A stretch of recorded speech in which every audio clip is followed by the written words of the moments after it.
નિહાળી રહ્યા છો એસ લાઈવ ન્યૂઝ બુલેટિન। નજર નાખીએ અત્યાર સુધીના મુખ્ય સમાચારો પર।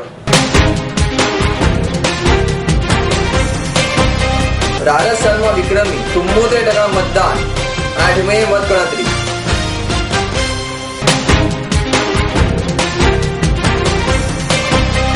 વિશ્વ એઇડ્સ દિને અમદાવાદમાં લિયો ક્લબ દ્વારા યોજાઈ awareness rally.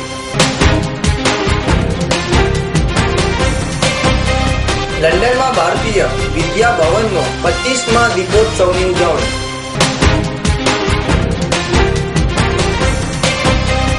National liver foundation દ્વારા અમદાવાદના પ્રથમ સ્ટેટ ચેપ્ટરની શરૂઆત। ગ્લોબલ ઇન્ડિયન ઇન્ટરનેશનલની અમદાવાદમાં શરૂઆત। છત્તીસગઢ અને મધ્યપ્રદેશ બાદ રાજસ્થાન વિધાનસભા ચૂંટણીમાં પણ વિક્રમ સર્જક મતદાન નોંધાયું છે। રાજસ્થાનમાં 199 વિધાનસભાની બેઠકો માટે ગઈકાલે 8 વાગ્યાથી મતદાન શરૂ થયું હતું। 14મીએ વિધાનસભા ચૂંટણી માટે મતદાન કરવામાં આવ્યું હતું। સવારથી જ લોકોની લાઈનો લાગી હતી। સુરક્ષા વ્યવસ્થાને ચુસ્ત બનાવવામાં આવી હતી। 166 મહિલાઓ સહિત 2087 ઉમેદવારોનું ભાવિ ઈવીએમ સીલ થઈ ગયું છે। રાજસ્થાનમાં લગભગ 74.38% મતદાન થયું હતું। મતગણતરી 8મી ડિસેમ્બરે થશે। સૌથી વધુ 77.50% મતદાન જેસલમેરમાં થયું હતું। વિશ્વ એઇડ્સ ડે નિમિત્તે અમદાવાદમાં એક જનજાગૃતિની રેલી યોજાઈ હતી।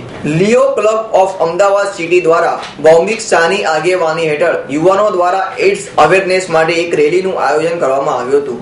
આ રેલી મીઠાખળીથી નીકળી સીજી રોડ થઈને લો ગાર્ડન પાસે સમાપન પામી હતી। આ બાઇક રેલીમાં 50-60 જેટલા યુવાનો જોડાયા હતા। લંડનમાં ભારતીય વિદ્યા ભવનનો 25મા દીપોત્સવની ઉજવણી નિમિત્તે દર વર્ષે ઉજવતા fund raising charity Diwali banquet આ વર્ષે તાજેતરમાં લંડનની જાણીતી શેરેટોન પાર્ક લેન હોટલમાં ઉજવાયો। બ્રિટનની ગઠબંધન સરકારના નાયબ વડાપ્રધાન અને લિબરલ ડેમોક્રેટિક પાર્ટીના વડા મિસ્ટર નિક ક્લેગે આ કાર્યક્રમ અતિથિ વિશેષ તરીકે શુભાવ્યો હતો। ઉપરાંત હાલના કાર્યકારી deputy high commissioner Virendra Paul, બ્રિટનના અગ્રણીઓ steel magnate Lakshmi Mittal, Gopi Hinduja, lord Swraj Paul, lord Navnit Dholakia અને દરેક ક્ષેત્રોના અનેક અગ્રણીઓ નાગરિકો હાજર રહ્યા હતા। કાર્યક્રમની શરૂઆત ભવનના એક્ઝિક્યુટિવ ડાયરેક્ટર નંદકુમારે કરેલ પ્રાર્થનાથી થઈ અને ભારતીય વિદ્યા ભવનના ચેરમેન જોગિન્દ્ર સાંગેરે પ્રસંગોચિત સંબોધન કર્યું હતું। મુખ્ય મહેમાન પદેથી સંબોધતા મિસ્ટર નિક કેલેગે બ્રિટનમાં આવીને બહારના દેશોમાંથી આવીને વસેલા વસાહિતોમાં ખાસ કરીને ભારતીયોની પ્રશંસા કરી અને સંસ્કારોની જાળવણી માટેના ભારતીય વિદ્યા ભવનના પ્રધાનને બિરદાવ્યું અને અભિનંદન આપ્યા હતા।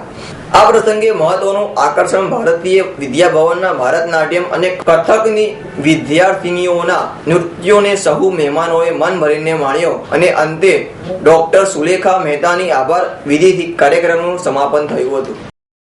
ગુજરાત સહિત દેશના જાણીતા હેપટોલોજિસ્ટ તથા દર્દીઓ હિપેટાઇટિસનો રોગ અંગે જાગૃતિ લાવવા માટે એક થયા છે। તમામ હેપેટાઇટિસ અંગે જાગૃતિ અભિયાનને છેડતા હાથ મિલાવ્યો છે અને દેશમાં હેપેટાઇટિસ ના ભય સામે લડવા મેડિકલ ક્ષેત્ર સાથે સંકળાયેલા તમામ લોકો, દર્દીઓ અને નીતિ ઘડનારાઓને એક થવા હાંકલ કરી છે। હેપેટાઇટિસ તથા લીવરના વિવિધ રોગો અંગે જાગૃતિના કાર્યક્રમો કરતી દેશની જાણીતી સંસ્થા નેશનલ લીવર ફાઉન્ડેશન દ્વારા અમદાવાદમાં પ્રથમ સ્ટેટ ચેપ્ટર શરૂ કરવાની જાહેરાત કરાઈ છે।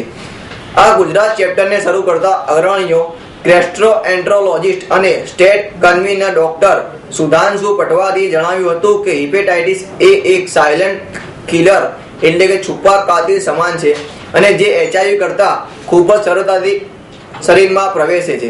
ડોક્ટર સુધાંશુ પટવારીએ વધુમાં જણાવ્યું હતું કે હાલ 25 થી 40 મિલિયન લોકો હિપેટાઇટિસ બી અને સી થી ગ્રસ્ત છે, જે HIV અને અન્ય કેન્સર કરતા ખૂબ જ સરળતાથી પકડમાં આવનારો અને સારવાર થનારો રોગ છે। પરંતુ હેપેટાઇટિસ બી અને સી અંગે લોકોમાં જોઈએ તેટલી જાગૃતિ નથી। ઉપરાંત હાલ જેઓને હેપેટાઇટિસ છે તેઓ પણ આ અંગે અજાણ છે। વધુમાં આ રોગ અંગે લોકોમાં શિક્ષણ અને જાગૃતિ અભાવ જોવા મળતા રોગ વધ્યો છે અને સાથે સાથે હજુ પણ અનેક કેસો નોંધાયા નથી। કદાચ એડવાન્સ સ્ટેજ પર હોય તેની સારવાર કરવી શક્ય બને છે। અમદાવાદમાં અને ગુજરાતમાં છેલ્લા ઘણા વર્ષોમાં લીવરના રોગોનું પ્રમાણ ધીરે ધીરે વધારે થતું જાય છે અને આ રોગોનું નિદાન પણ આધુનિક નિદાન પદ્ધતિના કારણે વધારે ઝડપથી થાય છે. લીવર એ એક શરીરનું અગત્યનું અંગ છે. લીવર શરીરમાં એક જ હોય છે, લીવરને સાચવીને રાખવું જોઈએ. અને લીવરમાં હિપેટાઇટિસ સી જેવા કીટાણુઓના કારણે લીવરનું સિરોસિસ થઈ શકે છે અને લીવરના કેન્સર પણ થઈ શકે છે. સાથે સાથે લીવરમાં ચરબી જમા થાય તો પણ લીવર નબળું પડે છે અને લીવરનું સિરોસિસ થઈ શકે છે. શરાબને લીધે પણ લીવરમાં સોજો આવે છે, કમળો થાય છે અને લીવરમાં સિરોસિસ કેન્સર જેવા રોગો થાય છે.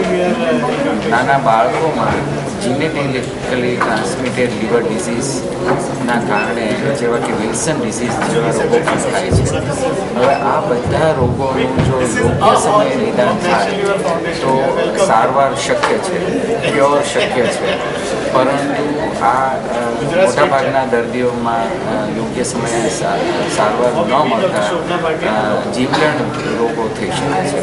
એટલે આ બધા જ રોગોની વિશે જાણકારી સામાન્ય માનવી સુધી પહોંચાડવાની ખૂબ અગત્યનું છે. એટલે આ લીવર ફાઉન્ડેશનનું પહેલું મુખ્ય પગથિયું એ સામાન્ય માનવી સુધી પહોંચવાનું છે. નેશનલ લીવર ફાઉન્ડેશનના ફાઉન્ડર, ટ્રસ્ટી અને ગ્લોબલ હોસ્પિટલ્સ મુંબઈના હિપેટોલોજી ડિપાર્ટમેન્ટના હેડ ડોક્ટર સમીર શાહે જણાવ્યું કે હિપેટાઇટિસ માટે તાકીદે કંઈક અસરકારક પગલાં ભરવાની જરૂર છે અને હિપેટાઇટિસના સ્ક્રીનિંગ, પ્રિવેન્શન્સ અને તેને નિયંત્રણમાં લાવવા માટે ચોક્કસ રણનીતિની જરૂર છે. ત્યારે ગુજરાતનું અમારો આ પ્રથમ ચેપ્ટર આ દિશા તરફનું એક મહત્વનું પગલું છે. સિંગાપોર સ્થિત global school foundation global Indian international સ્કૂલની શૃંખલા ટૂંક સમયમાં અમદાવાદમાં શરૂ થશે. ગુજરાતમાં સુરત બાદ અમદાવાદમાં આ બીજી સ્કૂલ છે. Singapore, Tokyo, Kuala Lumpur, Delhi, NCR, Vietnam, Bangkok અને દુબઈ સહિત કુલ 7 દેશોમાં GIIS 21 કેમ્પ્સ ધરાવે છે. બાળકોને ગ્લોબલ લર્નિંગનો અનુભવ મળી રહે તે માટે ગ્લોબલ ઇન્ડિયન ઇન્ટરનેશનલ સ્કૂલ અમદાવાદમાં શરૂ કરવામાં આવી છે. GIIS school central board of secondary એજ્યુકેશનનો અભ્યાસક્રમ ફોલો કરશે અને અહીંયા નર્સરીથી લઈને ધોરણ 12 સુધીના વર્ગો ચાલશે. So Godrej is, they have a very good reputation in India, being a prime time real estate developer. They were looking for an international school of reputation, जो अलग countries में आया है, इसके methods of education are more global in nature, which has got a very good reputation and gives very good facilities. So they tied up with us. So they had this plot of 2.5 acres they had in Godrej Garden City, and we have given it to them to build the school for us. तो school उन्होंने बनाया हमारे लिए और school का total size होगा वो 1,34,000 square feet होगा. 1,34,000 स्क्वायर फीट में स्कूल 2 हिस्सों में बनेगा. अभी 67,000 स्क्वायर फीट रेडी हो गया और 67,000 स्क्वायर फीट जो है वो 2 साल बाद रेडी होगा. तो टोटल कैपेसिटी स्कूल की 2,000 बच्चों के करीब होगी. और जो पहला फेज़ है 67,000 स्क्वायर फीट का, उसमें सारे क्लासरूम्स आएंगे टिल अबाउट क्लास 6. सारे क्लासरूम्स आएंगे and all the labs will be coming at this school except physics chemistry lab, and there will be a playground, there will be a swimming pool, there will be a big multi-purpose hall with a basketball court, badminton court, there will be a skating rink in front of the school.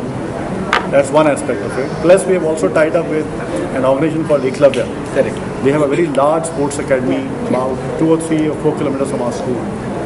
We are going to we have tied up with them also, so we'll use their facilities for further enhancing the quality of our sports. So the whole thing is, as I said, it's an international level school coming up, just branches abroad. I told about the fact that there will be a lot of use of technology in the school because of the work we do. So for example, we will be opening smart rooms, we will be tying up with Britannica for their academy, we'll be tying up with Microsoft for their IT academy. જો કે 2013-14ના શૈક્ષણિક વર્ષ માટે પહેલા તો નર્સરીથી લઈને ધોરણ 5 સુધીનો વર્ગો શરૂ કરવામાં આવશે અને પછીનો વર્ગો તબક્કાવાર શરૂ થશે. અમદાવાદ GIISSG હાઈવે પર આવેલા ગોદરેજ ગાર્ડન સિટી પાસે શરૂ થશે. તો મિત્રો, આ હતા અત્યાર સુધીના મુખ્ય સમાચારોની ખાસ ગતિવિધિ માટે આપ નિહાળતા રહો S9 ન્યૂઝ બુલેટિન. નમસ્કાર.